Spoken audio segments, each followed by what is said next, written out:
Hi all, അസ്സലാമു അലൈക്കും. Welcome back to Silna's kitchen. ഇന്നത്തെ റെസിപ്പി പച്ച ആപ്പിൾ വെച്ച് തയ്യാറാക്കിയെടുത്തിട്ടുള്ള അടിപൊളി ടേസ്റ്റി ആയിട്ടുള്ള നല്ലൊരു 5-in-1 ടോട്ട് കേക്കിൻ്റെ റെസിപ്പിയാണ്. ഇന്നത്തെ വെറൈറ്റി ആയിട്ടുള്ള ഈ ഒരു വീഡിയോ സ്കിപ്പ് ചെയ്യാതെ മുഴുവനായിട്ടും കാണാൻ ശ്രമിക്കണേ. എന്നാൽ മാത്രമേ ഈ ഒരു റെസിപ്പി എങ്ങനെയാണ് തയ്യാറാക്കിയെന്ന് മനസ്സിലാവുള്ളൂ. വീഡിയോ കാണുന്നതിന് മുമ്പായി എൻ്റെ ചാനൽ ആദ്യമായിട്ട് കാണുന്നവരാണെങ്കിൽ പ്ലീസ് ഒന്ന് സബ്സ്ക്രൈബ് ചെയ്തേക്കണേ. ഇനി നമുക്ക് റെസിപ്പിയിലോട്ട് കടക്കാം. ഈ ഒരു ഡ്രീം കേക്ക് തയ്യാറാക്കുന്നതിന് വേണ്ടി ഞാനിവിടെ 2 പച്ച ആപ്പിൾ എടുത്തിട്ടുണ്ട്. ഇനി ഇതിൻ്റെ തൊലിയും കുരുവെല്ലാം കളഞ്ഞതിന് ശേഷം കഴുകി എടുത്തിട്ടൊന്ന് കട്ട് ചെയ്തെടുക്കാം. ഈ ഒരു വലിപ്പത്തിൽ ഇതെല്ലാം ഒന്ന് കട്ട് ചെയ്തെടുത്താൽ മതി. ഇതിനി മിക്സിയിൽ അരച്ചെടുക്കാനുള്ളതാണ്.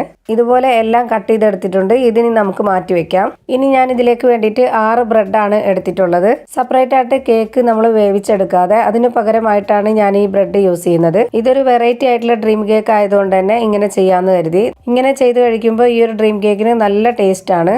ഇപ്പോൾ ഞാൻ ഈ ബ്രെഡിന്റെ 4 സൈഡും കട്ട് ചെയ്ത് കളഞ്ഞതിന് ശേഷം ഇതുപോലുള്ള പീസുകളാക്കി മാറ്റിയിട്ടുണ്ട്. ഇനി ഈ ബ്രെഡ് ഒന്ന് പൊടിച്ചെടുക്കണം. അതിനായി ഞാനിവിടെ ഒരു മിക്സിയുടെ ജാർ എടുത്തിട്ടുണ്ട്. ഇതിലേക്ക് ഈ ബ്രെഡ് മുഴുവനായിട്ടും ഇട്ട് കൊടുക്കാം. ഇനി ഇത് നന്നായിട്ടൊന്ന് പൊടിച്ചെടുക്കാം. ഇനി പൊടിച്ചെടുത്തിട്ടുള്ള ബ്രെഡ് ഒരു ബൗളിലേക്ക് ഇട്ട് കൊടുക്കാം. ഇതുപോലെ വേണം പൊടിച്ചെടുക്കാനായിട്ട്. ഇനി ബ്രെഡ് പൊടിച്ചെടുത്തിട്ടുള്ള അതേ മിക്സിയുടെ ജാറിലേക്ക് കട്ട് ചെയ്ത് വെച്ചിട്ടുള്ള ആപ്പിൾ ഇട്ട് കൊടുക്കാം. ഇനി ഇതിലേക്ക് മധുരത്തിന് ആവശ്യമായിട്ടുള്ള 1.5 കപ്പ് പഞ്ചസാര ഇട്ട് കൊടുക്കുന്നുണ്ട്. അതായത് 150 ഗ്രാം അളവിലുള്ള പഞ്ചസാര. ഇനി ഒരു സ്പൂൺ വാനില എസൻസും കൂടെ ഒഴിച്ചു കൊടുക്കാം. ഇനി ഇതിലേക്ക് ഒരു കളർ കിട്ടുന്നതിന് വേണ്ടി 4 തുള്ളി ഗ്രീൻ ഫുഡ് കളർ ഒഴിച്ചു കൊടുത്തിട്ടുണ്ട്. ഇനി ഇതിൽ വെള്ളമൊന്നും ചേർക്കണ്ട, ഇതുപോലെ തന്നെ ഒന്ന് അരച്ചെടുക്കാം. ഞാനിത് വീഡിയോയ്ക്ക് ഒരു ഭംഗിക്ക് വേണ്ടിയിട്ടാണ് കളർ ഒഴിച്ചു കൊടുത്തത്. നമ്മൾ വീട്ടിൽ ഇതുപോലെ കേക്ക് തയ്യാറാക്കി എടുക്കുമ്പോൾ കളറൊന്നും ചേർക്കാതെ തയ്യാറാക്കി എടുക്കുന്നതാണ് നല്ലത്. അരച്ചെടുത്ത ആപ്പിളിന്റെ മിക്സിൽ നിന്നും 1 കപ്പ് ഞാൻ മാറ്റി വെക്കുന്നുണ്ട്. എന്നിട്ട് ജാറിലുള്ള ബാക്കിയുള്ളത് ഇതിലേക്ക് ഒഴിച്ചു കൊടുക്കാം. ഇനി ഇതിലേക്ക് വേണ്ടത് വിപ്പിംഗ് ക്രീം ആണ്. 250 ഗ്രാം അളവിലുള്ള വിപ്പിംഗ് ക്രീമാണ് ഇതിലേക്ക് ഒഴിച്ചു കൊടുക്കുന്നത്. ഇനി ഞാൻ ഇതിലേക്ക് എടുത്തിട്ടുള്ളത് ഫ്രൂട്ടിൻ്റെ വൈറ്റ് ചോക്ലേറ്റ് ആണ്. ചോക്ലേറ്റ് എടുക്കുമ്പോൾ നിങ്ങൾക്ക് ഇഷ്ടമുള്ള ചോക്ലേറ്റ് എടുക്കാം. എന്നാലാണ് നമുക്ക് ഇഷ്ടമുള്ള രീതിയിൽ ആസ്വദിച്ച് കഴിക്കാൻ പറ്റുള്ളൂ. ഞാനിത് ചെറിയ പീസുകളാക്കി ഒരു പാത്രത്തിലേക്ക് ഇട്ട് കൊടുത്ത ശേഷം അതിലേക്ക് കുറച്ച് വെള്ളവും കൂടെ ഒഴിച്ചു കൊടുത്ത് ഇതൊന്ന് മെൽറ്റാക്കി എടുത്തിട്ടുണ്ട്. ഇതിൽ നിന്ന് 1 കപ്പ് ചോക്ലേറ്റ് എടുത്തതിന് ശേഷം നമ്മൾ നേരത്തെ റെഡിയാക്കി വെച്ചിട്ടുള്ള ആ ഒരു കൂട്ടിലേക്ക് ഒഴിച്ചു കൊടുക്കാം. ഇനി ഇത് നന്നായിട്ടൊന്ന് ഇളക്കി യോജിപ്പിച്ചെടുക്കാം. ഇതിലിപ്പോൾ ഫ്രൂട്ട് ചോക്ലേറ്റും ബ്രെഡ് പൊടിയും ആപ്പിൾ ജ്യൂസും ആണ് ഒഴിച്ചു കൊടുത്തിട്ടുള്ളത്. ആദ്യത്തെ ലെയറിന് വേണ്ടിയിട്ടുള്ളതാണ് ഇപ്പോൾ ഞാൻ തയ്യാറാക്കി എടുത്തിട്ടുള്ളത്. ഇപ്പോൾ ഞാനിത് നന്നായിട്ട് ഇളക്കി യോജിപ്പിച്ചെടുത്തിട്ടുണ്ട്. ഇനി ഇതൊന്ന് റെഡിയാക്കി എടുക്കാനായിട്ട് ഇതുപോലുള്ള കേക്കിന്റെ മോൾഡിലേക്ക് എണ്ണയോ ഓയിലോ ഒന്ന് സ്പ്രെഡ് ചെയ്ത ശേഷം ഇത് മുഴുവനായിട്ടും ഇതിലേക്ക് ഒഴിച്ചു കൊടുക്കാം. ഇത് മുഴുവനായിട്ടും ഒഴിച്ചു കൊടുത്ത ശേഷം ഒരു 10 മിനിറ്റ് നേരത്തേക്ക് ഫ്രീസറിൽ വെച്ച് ഇതൊന്ന് സെറ്റാക്കി എടുക്കണം. ഇത് ബ്രെഡിൽ ചെയ്തെടുത്തതായതുകൊണ്ട് നമ്മൾ കേക്കൊക്കെ മുറിച്ചെടുക്കുന്ന അതേപോലെ തന്നെ ആ ഒരു രീതിയിൽ നമുക്കിത് സെറ്റായി കിട്ടും. ഇനി ഇതൊന്ന് സ്പാച്ച് വെച്ച് നിരപ്പാക്കി കൊടുക്കാം. ഇനി ഇതൊരു 10 മിനിറ്റ് നേരത്തേക്ക് ഫ്രീസറിൽ വെക്കാം. അടുത്തതായി ഞാൻ ഇവിടെ ഒരു ഡയറി മിൽക്ക് ഇതുപോലെ മെൽറ്റ് ചെയ്ത് വെച്ചിട്ടുണ്ട്. ഇനി ഒരു ബൗളിലേക്ക് 1 കപ്പ് വിപ്പിംഗ് ക്രീം ഇട്ട് കൊടുക്കാം. 250 ഗ്രാം അളവിലാണ് ഈ ഒരു വിപ്പിംഗ് ക്രീം എടുത്തിട്ടുള്ളത്. മെൽറ്റ് ചെയ്തെടുത്ത ഡയറി മിൽക്ക് ഇതിലേക്ക് 2 സ്പൂൺ ഒഴിച്ചു കൊടുക്കാം.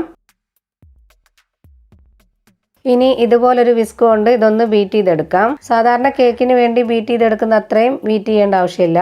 ബീറ്റർ വെച്ചൊന്ന് ബീറ്റ് ചെയ്തെടുക്കുന്നവർക്ക് അങ്ങനെ ചെയ്തെടുക്കാം. അതല്ലാന്നുണ്ടെങ്കിൽ ഇതുപോലൊരു വിസ്ക് വെച്ച് ചെയ്തെടുത്താലും മതി.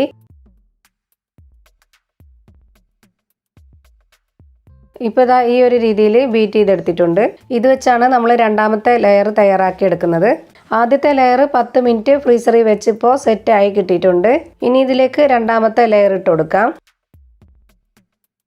എന്നിട്ട് ഈ സ്പാച്ച് വെച്ച് ഇതുപോലെ ഒന്ന് നിരപ്പാക്കി കൊടുത്ത ശേഷം ഇതൊരു 5 മിനിറ്റ് നേരത്തേക്ക് വീണ്ടും ഒന്ന് ഫ്രീസറിൽ വെച്ച് സെറ്റാക്കി എടുക്കണം. ഇതുപോലെ ഒന്ന് നിരപ്പാക്കി കൊടുത്ത ശേഷം വീണ്ടും ഫ്രീസറിലേക്ക് വെച്ച് കൊടുക്കാം. ഇനി മൂന്നാമത്തെ ലെയർ തയ്യാറാക്കാനായി ഞാനിവിടെ സ്റ്റവിലേക്ക് ഒരു പാൻ വെച്ച് കൊടുത്തിട്ടുണ്ട്. ഇതിലേക്ക് 1 കപ്പ് വിപ്പിംഗ് ക്രീം ഒഴിച്ചു കൊടുക്കാം. 250 ഗ്രാം കപ്പിന്റെ അളവിലാണ് വിപ്പിംഗ് ക്രീം എടുത്തിട്ടുള്ളത്. ഇനി ഇതുപോലെ 2 സ്പൂൺ അളവിൽ കോൺഫ്ലവർ പൊടി ഇട്ട് കൊടുക്കാം. 1 സ്പൂൺ വാനില എസൻസും ഒഴിച്ചു കൊടുത്തിട്ടുണ്ട്. ഇനി ഇതിലേക്ക് ആദ്യം മെൽറ്റ് ചെയ്ത് മാറ്റി വെച്ചിട്ടുള്ള ഫ്രൂട്ടിൻ്റെ ചോക്ലേറ്റ് ആണ് ഇട്ട് കൊടുക്കുന്നത്. ഇനി നേരത്തെ അരച്ച് മാറ്റി വെച്ചിരുന്ന ആപ്പിളിൻ്റെ ജ്യൂസും കൂടെ ഇതിലേക്ക് ഒഴിച്ചു കൊടുക്കാം. ഇതുവരെയും ഞാൻ ഫ്ലെയിം ഓൺ ആക്കി കൊടുത്തിട്ടുണ്ടായിരുന്നില്ല. ഇനി വേണം ഫ്ലെയിം ഓൺ ആക്കി കൊടുക്കാൻ. ഇനി ഇത് ലോ ഫ്ലെയിമിൽ ഇട്ടുകൊണ്ട് നന്നായി ഇളക്കി കൊടുത്തുകൊണ്ടിരിക്കണം. കൈ വിടാതെ നല്ലപോലെ ഇളക്കി കൊടുത്തുകൊണ്ടിരിക്കാം. എന്നിട്ട് ഇതുപോലെ നന്നായിട്ട് കുറുകിയിരിക്കുന്ന ഈ ഒരു ടൈം ആകുമ്പോൾ നമുക്ക് ഫ്ലെയിം ഓഫ് ചെയ്യാം. ചൂടാറിയതിന് ശേഷം നമുക്കിതിലെ മൂന്നാമത്തെ ലെയർ ഒഴിച്ചു കൊടുക്കാം. നല്ലപോലെ ചൂടാറണം എന്നില്ല, ഒരു പകുതിയോളം ചൂടാറിയതിന് ശേഷം ഇതിലേക്ക് ഒഴിച്ചു കൊടുക്കാം. എന്നിട്ട് ഇത് സ്പാച്ച് വെച്ചൊന്ന് നല്ലപോലെ നിരപ്പാക്കിയതിന് ശേഷം വീണ്ടും ഇതൊരു 5 മിനിറ്റ് നേരത്തേക്ക് ഫ്രീസറിൽ വെക്കാം. 5 മിനിറ്റിന് ശേഷം ഞാനിപ്പോൾ ഇത് പുറത്തെടുത്തിട്ടുണ്ട്. ഇനി ഇതിലേക്ക് നാലാമത്തെ ലെയർ ഒഴിച്ചു കൊടുക്കാം. ഒരു ഡയറി മിൽക്ക് നേരത്തെ മെൽറ്റ് ചെയ്ത് വെച്ചിരുന്നു, അതാണ് ഇതിലേക്ക് ഒഴിച്ചു കൊടുക്കുന്നത്. ഇത് മുഴുവനായിട്ടും ഇതിലേക്ക് ഒഴിച്ചു കൊടുത്ത ശേഷം ഒരു 5 മിനിറ്റ് നേരത്തേക്ക് വീണ്ടും ഒന്ന് ഫ്രീസറിൽ വെച്ചെടുക്കാം. 5 മിനിറ്റിന് ശേഷം ഫ്രീസറിൽ നിന്ന് എടുത്തിട്ടുണ്ട്. ഇനി അഞ്ചാമത്തെ ലെയറായിട്ട് ഞാനിതിന് മുകളിലേക്ക് ഇട്ട് കൊടുക്കുന്നത് പാൽപ്പൊടിയാണ്. പാൽപ്പൊടി തന്നെ ഇട്ട് കൊടുക്കണമെന്നൊന്നുമില്ല, പഞ്ചസാര പൊടിച്ചത് ഇട്ട് കൊടുത്താലും മതി. ഇതുപോലെ ഇപ്പോൾ ഫുൾ കവർ ചെയ്ത് ഇട്ട് കൊടുത്തിട്ടുണ്ട്. ഇങ്ങനെ ഇട്ട് കൊടുത്തതിന് ശേഷം ഒരു 2 മിനിറ്റ് കൂടി ഫ്രീസറിൽ വെച്ചെടുക്കാം. ഇപ്പോൾ ഞാനിത് 2 മിനിറ്റിന് ശേഷം ഫ്രീസറിൽ നിന്ന് എടുത്തിട്ടുണ്ട്. ഇനി ഞാനിതിന് മുകളിലേക്കായിട്ട് ഒരു ഭംഗിക്ക് ഒരു കളറായിട്ടിരിക്കാൻ വേണ്ടിയിട്ട് ഗ്രീൻ കളറിലുള്ള ടൂട്ടി ഫ്രൂട്ടി മിക്സിയിൽ ഒന്ന് ക്രഷ് ചെയ്തതിന് ശേഷമാണ് ഇതിലേക്ക് ഇട്ട് കൊടുക്കുന്നത്. ഇത് ഓപ്ഷണലാണ്, ഞാൻ ഈ ഒരു വീഡിയോയ്ക്ക് നല്ലൊരു ഭംഗിയായിട്ടിരിക്കാൻ വേണ്ടിയിട്ട് മാത്രം ഇട്ട് കൊടുത്തതാണ്. ഇനി നമുക്കിത് പൊട്ടിച്ച് കഴിക്കാം. ഇപ്പോൾ നമ്മുടെ green apple 5-in-1 taught cake ready ആയിട്ടുണ്ട്.